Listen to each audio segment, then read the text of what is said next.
Hello, beloved. Today, I will tell you a story narrated by a subscriber of the channel. In this story, he tells what it was like to spend 4 months in a haunted house. Are you ready? Let's go. For 4 months, in a house that, if not haunted, at least shows every indication of being so. It is a small bungalow on a secluded lot in the northeastern United States. It was built about 9 years ago and had never been occupied before. We moved in for the summer. Helena and I were the first 2 people to spend a day or a night in the house.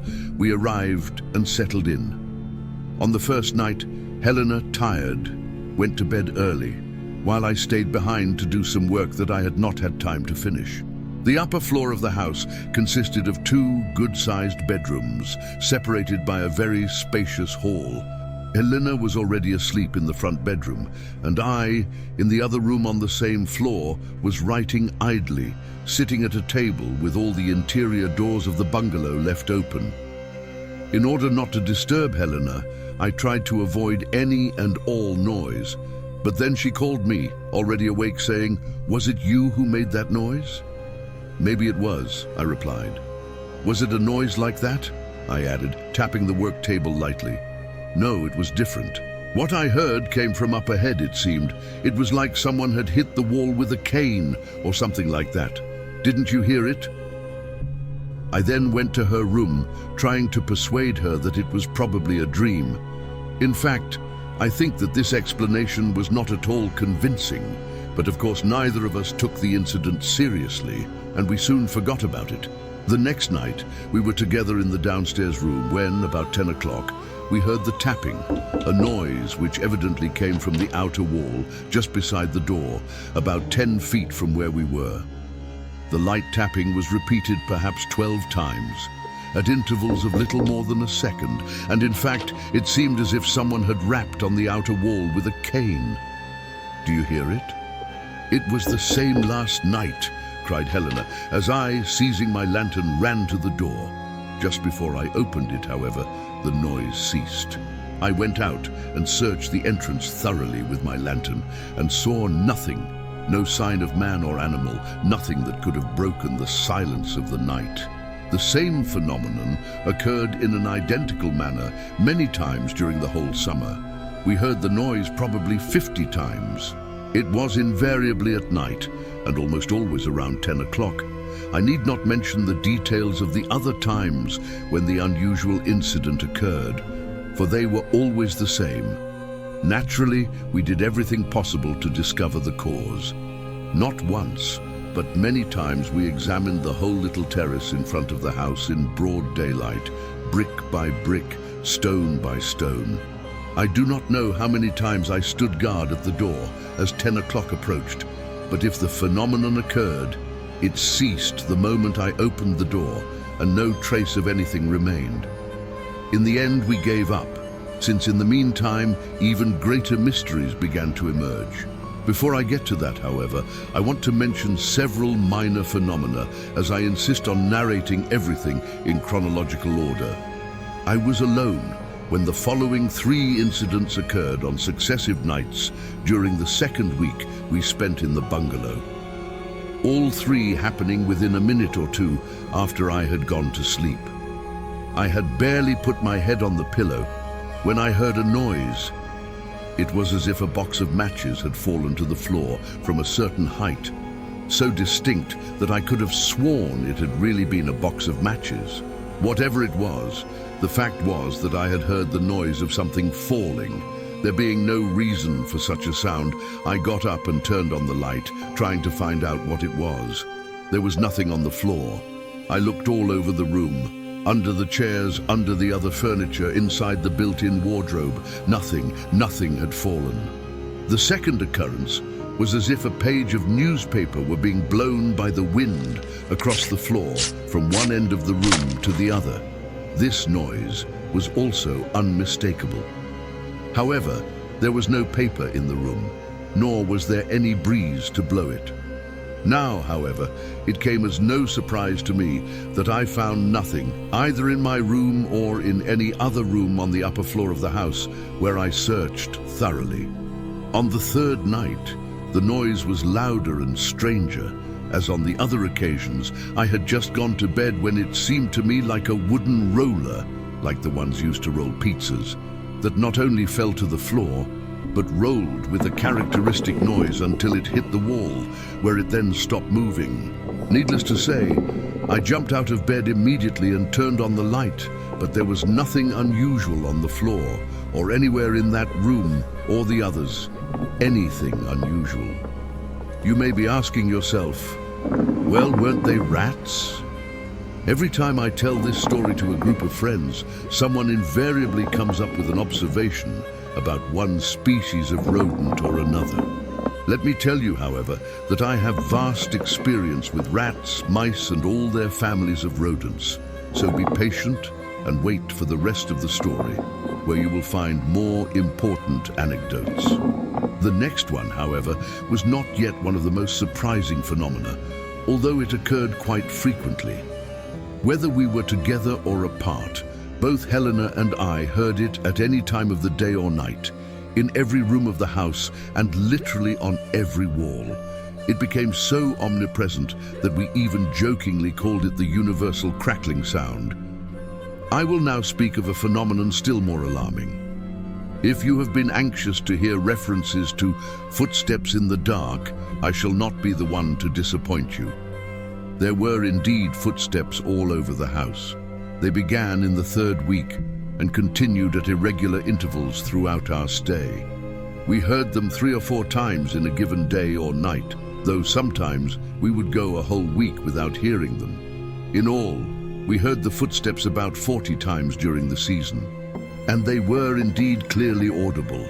No, I suppose I mean muffled sounds in some hidden corner. I mean a steady clunking, clunking, clunking sound as someone in a good pair of leather shoes walked on the floor of the room high above our heads, or as often as not downstairs when we were upstairs. It sounded like the normal footsteps of an adult, and the sound was never muffled. A person hearing it would have had no doubt that someone was actually walking about the house. To prove what I have said above, I will cite a single incident among many that I could mention. In that region, there lived a young woman whom we will call Maria, who, having made good relations with us, came to visit us frequently and no longer bothered to knock on the door, but simply entered, as she was familiar with the house. Now one day, when Helena was alone, finishing some work upstairs, she heard the sound of someone entering through the front door, downstairs, and taking a few steps along that way. Thinking it was Maria, she called out to her, but received no answer. Then she began to go down the stairs. The footsteps stopped as she got closer, and when she arrived, she saw no one. The entire downstairs was empty. When the incident mentioned above occurred, I advanced the narrative a little. In order to include it at this point, we had already, so to speak, become accustomed to the habits of what we now called our ghost. Thus, Helena was no longer surprised to find the room where moments before she had heard someone walking empty. The same thing had happened countless times before. She therefore limited herself to muttering some observation about the ghost and returned upstairs to continue with the work that occupied her. She had barely settled in when the incident repeated itself. The footsteps downstairs were the same, the circumstances the same. Helena then decided to go down the stairs silently, but in vain. As she was approaching, everything stopped, and she saw nothing unusual in the room. She examined everything, went to the garden, and returned to her work. She had not yet begun her task again when the phenomenon repeated itself. Footsteps crossing the threshold of the door below and heading towards the interior of the house. Now, Helena decided to stay where she was, knowing, as she did, that there was no point in going down the stairs in silence. So she no longer cared about the noise. But then he heard a voice exclaiming, "Hey, house!" It was the cheerful and unmistakable voice of Maria, our friend. And Helena then realized that there was no difference in her hearing between the footsteps of the ghost and those of Maria. The greatest and most frightening of all the demonstrations consisted of a noise that could have been heard a mile away. We have called this the grand piano case, for lack of a more suitable description. The first time this happened was about the middle of the summer season. We were in the living room one evening when we heard a crash from the garage so loud that we were almost deafened, and the whole house shook. It was exactly as if a grand piano had suddenly lost all four legs and crashed to the floor. There was not a single piece of furniture in the entire bungalow that could have made such a noise. However, we lost no time in investigating the cause. We ran to the garage to see what sort of catastrophe had occurred there, and it took us no more than a few seconds to reach that part of the house. There was nothing out of the ordinary. We used the garage as a bookstore, but not a single volume had fallen from the shelves. Everything was in perfect order. We then walked through the entire house. We examined every corner, every patch of ground, and everything was in its proper place. There was no sign of anything that could have caused that sudden explosion. This happened 2 or 3 times. I have some doubts about the number of times, for reasons that will become clear to the listeners shortly. Apart from Maria, it is safe to say that no one had visited us during the season. The work we both did not leave us time for social life. At the end of the summer, however, 3 people came to spend a weekend. With us were my lawyer, who was preparing a very complicated contract at the time, his wife and daughter. It should be noted that he is one of the most stubborn skeptics I know, and in the case of his wife and daughter, they are not at all nervous or hysterical women. In any case, I thought it would be a good idea to tell the young man that something unusual was happening in our bungalow. So I started telling him my story, just as I am telling it to you now. It was no use, because the skeptic refused to believe me. By the way, he concluded, strange noises. I would really like to hear those strange noises. That same evening, Helena and the other 2 girls went out for a walk in the neighborhood, while the lawyer and I stayed to study the contract together. We soon plunged headlong into the work, full of complexities, when suddenly there came from the wall, just behind my companion, a quick, brief noise. "Is that the little click?" he asked. "And well, it is," the old wood creaking observed the unbeliever. I continued with my work, thinking, whatever happens, I'm going to pretend I didn't notice to see what his reaction is. About 20 minutes later, the familiar footsteps sounded just above where we were. Bravely controlling myself, I continued with the task I had to complete, and I only looked up when my companion suddenly jumped from his chair. "What's this business?" "It's nothing. It's just the footsteps of our little ghost." "It's not a ghost, not here or in China. There are people walking around up there. Let's go and see." In a few moments we were on the upper floor, but as I had expected, we found nothing. I laughed when I saw my friend, open-mouthed, tirelessly searching for something that I knew he would never find. The search he undertook was truly thorough. He rummaged through everything, opened all the doors, even rummaged through the roof gutter, looked inside the built-in cupboards, threw open all the furniture. Going out onto a small balcony, he even examined the roof with the help of a flashlight. But in the end, he gave up. Our work was not finished, and from then on, our conversation was only about what had happened. We only changed the subject when the women arrived. The lawyer asked us not to say anything to them, so we did, and it wasn't long before we were all in bed. The bungalow was tiny, and our guests insisted on sleeping in a single room, the one at the front, upstairs. The couple slept in the large bed. The girls slept on a sofa by the window. Helena inherited my bed, and I slept downstairs on the sofa in the living room.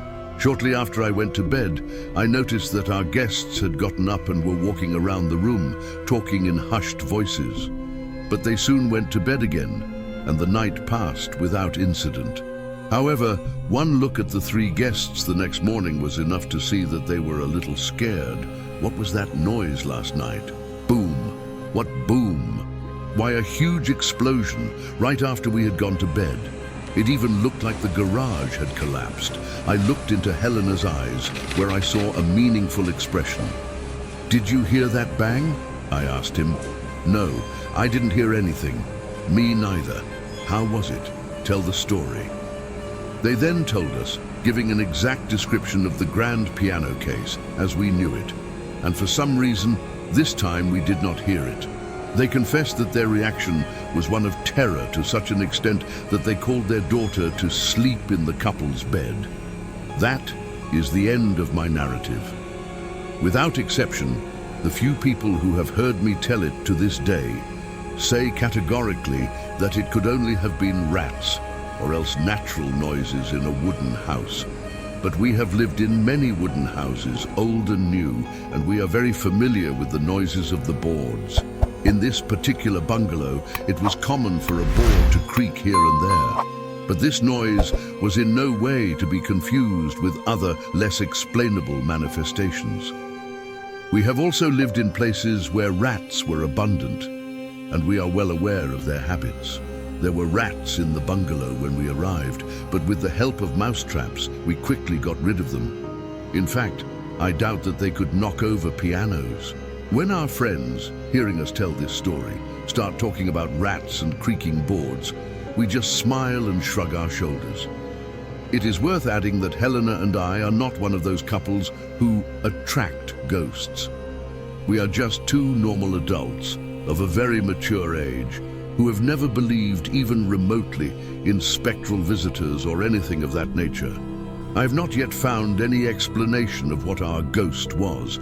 I know it as well as the inhabitants of the moon. Of course, I would be very pleased to know, but I doubt that it will come to that.